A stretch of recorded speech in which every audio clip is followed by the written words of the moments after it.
Llevaban a su hombre a la cama y después controlaban el reino entero.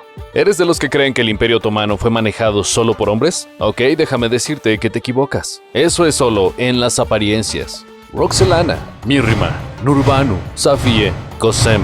Hablamos de mujeres que fueron raptadas en su juventud, vendidas en el mercado de Estambul y posteriormente enviadas a los harenes imperiales, en donde convivieron entre cuatro paredes con cientos de mujeres, pero estas jóvenes se destacaron entre la multitud y lograron desplegar sus encantos para hechizar a los sultanes en turno. Y una vez en el trono manipularon, con su feminidad, a los hombres más poderosos. Controlaron el destino de miles de personas y en muchas ocasiones usaron el poder para beneficio propio. Quédate con nosotros en este nuevo capítulo sorprendente para conocer las 5 sultanas más poderosas del Imperio Otomano. Antes de comenzar, no olvides hacer clic en me gusta y suscribirte al canal. Bien, ¿listos? Allá vamos.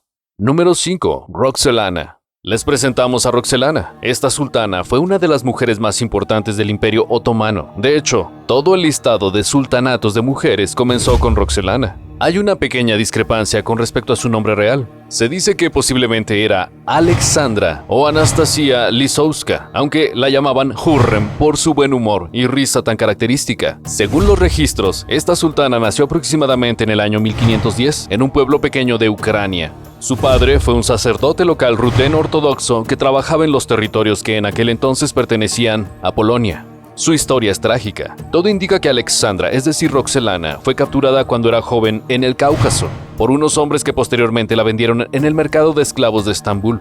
La desdichada Roxelana tuvo varios dueños hasta que finalmente llegó a su destino, el harem de Solimán el Magnífico. Roxelana vivía en el harén junto a más de 100 concubinas. Era un lugar multitudinario, es cierto, pero Roxelana se destacaba entre el resto de las mujeres del palacio por su belleza y su inteligencia. Cada vez que el sultán ingresaba al harén, Roxelana aprovechaba el momento para sacar a relucir su astucia, su diplomacia y su capacidad de seducción.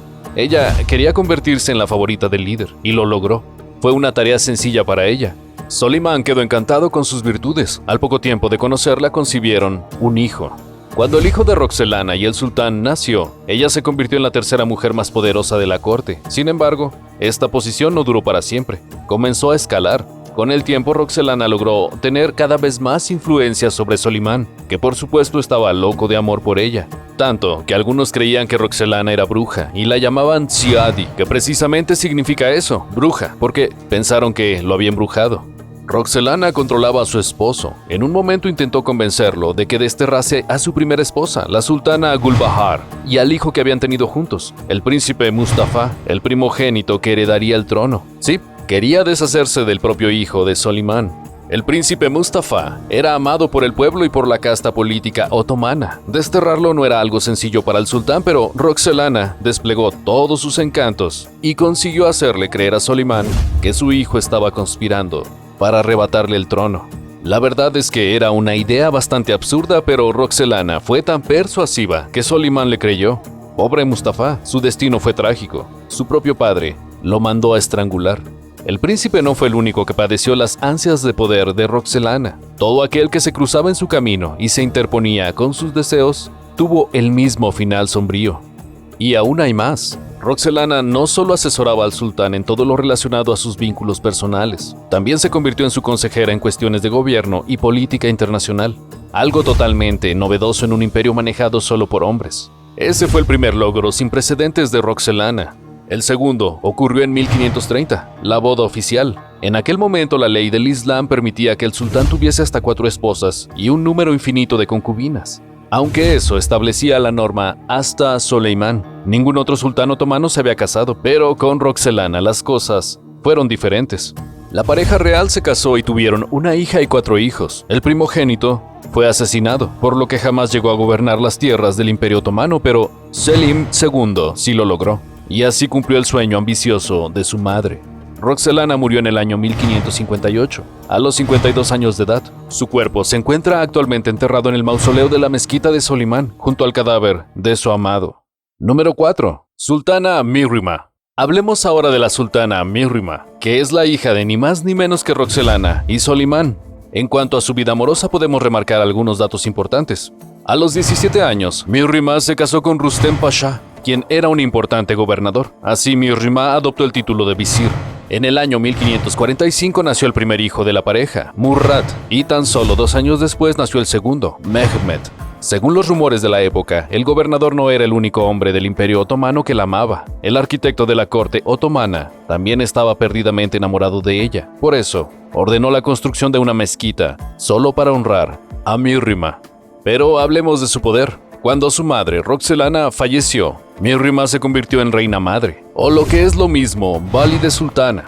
Mihrimah heredó toda la inteligencia y la diplomacia de su madre. Fue sumamente efectiva en los asuntos de Estado, una cualidad que no era muy común entre las mujeres de aquella época. Mihrimah ordenó la construcción de 400 naves para ser enviadas a Malta para invadir el territorio. Además, mantuvo conversaciones diplomáticas con el rey de Polonia para favorecer la paz entre ambos reinos. Y no solo eso, Mihrimah era dueña de una gran fortuna. Tenía tanto dinero que no cabía en una habitación. Esta poderosa y millonaria mujer murió en el año 1578. Actualmente, su cuerpo se encuentra enterrado en la mezquita de Solimán junto a sus padres. Número 3. Sultana Nurbanu. En el puesto número 3 hablaremos de la sultana Nurbanu. Se sabe que esta poderosa mujer fue la esposa del sultán Selim II y la madre de Murad III. Sin embargo, no hay muchos datos precisos sobre su infancia y su vida previo al casamiento real.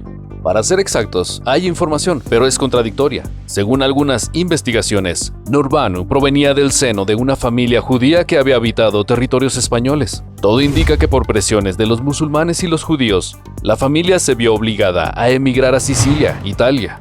Cuando la familia estaba en pleno viaje de emigración, unos hombres capturaron a Nurbanu en un barco y la vendieron como esclava a Estambul.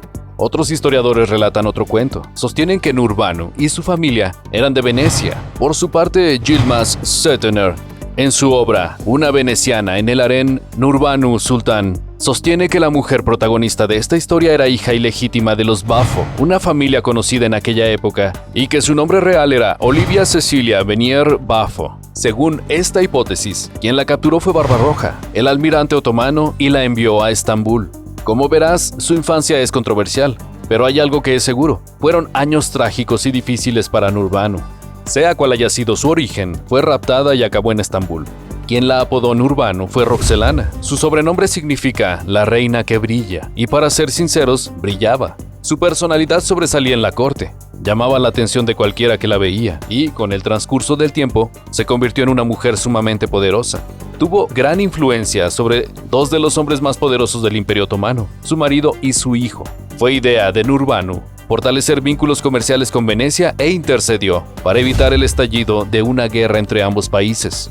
Cuando su hijo falleció y su nieto asumió el trono, Nurbanu obtuvo un nuevo título, Valide Atik Sultan, es decir, la sultana mayor. Así, Nurbanu se convirtió en la primera y más poderosa mujer del Imperio Otomano de su época. Número 2. Sultana Safiye. Algunos historiadores confunden a Nurbanu con Safiye, pero no. Son 2 mujeres totalmente distintas, aunque sí tenían algo en común. Ambas tenían el control del poder del Imperio Otomano en la palma de sus manos. Sultana era la nuera de Nurbanu. Se había casado con su hijo Murad III. Su nombre real era Sofía. Su apodo fue Safiye, que significa pura. Esta mujer era integrante de una de las familias venecianas más nobles de la época. Su padre era gobernador. Al igual que Nurbanu, fue capturada en el mar Mediterráneo mientras viajaba en barco y puesta bajo esclavitud por unos navegantes turcos. Aquel hecho cambió su destino para siempre. Cuando llegó a Estambul, los hombres la llevaron al harén del palacio. Allí vivió junto a decenas de mujeres y quedó bajo la tutela de los eunucos. Nurbanu Sultana le presentó a su hijo Murad III. Pensó que la joven de 13 años sería la indicada para él, y no se equivocaba. Fue amor a primera vista. Pronto, en 1583 se convirtió en la primera dama del Imperio Otomano. Safiye pasó a la historia por ser una mujer poderosa y manipuladora, que tenía la capacidad de manejar a su esposo como títere. Convenció al sultán de actuar para proteger los intereses de los embajadores venecianos y de los embajadores ingleses. Además, aunque la recomendación oficial dictaba que el sultán renunciara a la monogamia y contrajera matrimonio con otras mujeres, no lo hizo. Solo tenía ojos para Safiye. Nurbanu, la madre del sultán, acusó a Safiye de embrujar a su esposo. Los trabajadores del palacio la encarcelaron y la torturaron. Solo dejaron de atormentarla cuando su esposo se casó con otras 2 concubinas. Finalmente fue padre de 20 hijos y 27 hijas. Sin embargo, a la única que el sultán consultaba sobre asuntos políticos era a Safiye, en especial cuando Nurbanu falleció. La sultana intervenía en los asuntos estatales. Su opinión era sumamente respetada y escuchada por su majestad, quien hacía todo lo que ella decía. Cuando el sultán falleció, Safiye arregló el ascenso de su hijo Mehmet al trono, y así ella se convirtió en valide sultán, hasta la muerte de su hijo en 1603. Quien decidió la política otomana fue el partido al mando de ella, y Ghazanfer Ungún, un jefe eunuco. Esperen, hay más. Safiye era millonaria. En el año 1596 alcanzó su máximo poder sobre el imperio al quedar a cargo del tesoro real. Pasó a la historia por ordenar la construcción de la famosa mezquita Yeni, ubicada en Eminönü, Estambul. Tuvieron que derribar una parte del barrio judío para su construcción. Los costes fueron millonarios, pero si Sultana Safiye lo decía, se hacía. Finalmente, Safiye falleció en enero de 1619. Todo indica que una hemorragia cerebral le quitó la vida. Fue enterrada junto al cuerpo de su esposo. Número 1. Sultana Kösem. En el puesto número 1 les presentamos a una de las sultanas más poderosas del Imperio Otomano, la Sultana Kösem. Su nombre real era Anastasia. Esta mujer había nacido en el año 1589 en el seno de una familia griega que habitaba Bosnia. Su padre era sacerdote ortodoxo en la isla de Tinos. A los 14 años fue capturada y vendida como esclava al sultán Ahmed I. Fue él quien la bautizó Kösem. Con el tiempo, Kösem se convirtió en una de las mujeres más importantes de la historia otomana. Se casó con el sultán Ahmed I y fue la madre de sus hijos, Sultán Murad IV e Ibrahim I. Desde 1623 a 1651 se convirtió en valide sultán, reina madre. Mientras su hijo era menor de edad, Kösem gobernó el Imperio Otomano en soledad. Así se convirtió en la primera regente oficial del Imperio Otomano, algo que no era muy común en aquella época. Tenía el poder de un sultán. Durante décadas ejerció una fuerte influencia en la política otomana. La población otomana creía que ella había sido la responsable de cambiar el rumbo del imperio y salvarlo de irse a la ruina. A pesar de su afán de poder, su caridad y su bondad llamaban la atención. Entre sus medidas más destacadas implementó la liberación de los esclavos después de 3 años de servicio. Esta política, sin dudas, la transformó en una mujer muy respetada y querida. Lamentablemente su final fue trágico.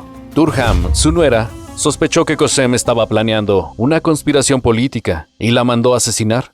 Kösem fue estrangulada con una cortina por el jefe de los eunucos. Así perdió la vida el 2 de septiembre de 1651. El pueblo otomano no recibió la noticia de su muerte de buena forma. Después de su brutal asesinato, el país estuvo de luto 3 días enteros y se produjeron revueltas en Constantinopla. Kösem fue enterrada en el mausoleo de su esposo Ahmed I, ubicado en la mezquita del sultán Ahmed. Después de su muerte, el pueblo la apodó Valide-i Muazzama, que se traduce como Madre Magnífica. Ok, ¿tú conocías estas historias? ¿Qué otra poderosa mujer del Imperio Otomano crees que debimos haber agregado a esta lista? ¿Qué te parece que nos dejas saber en los comentarios? Y mientras lo haces, no olvides ver uno de estos otros videos de nuestra sorprendente y algunas veces bastante encantadora, empoderada y hechizante historia. Hasta la próxima.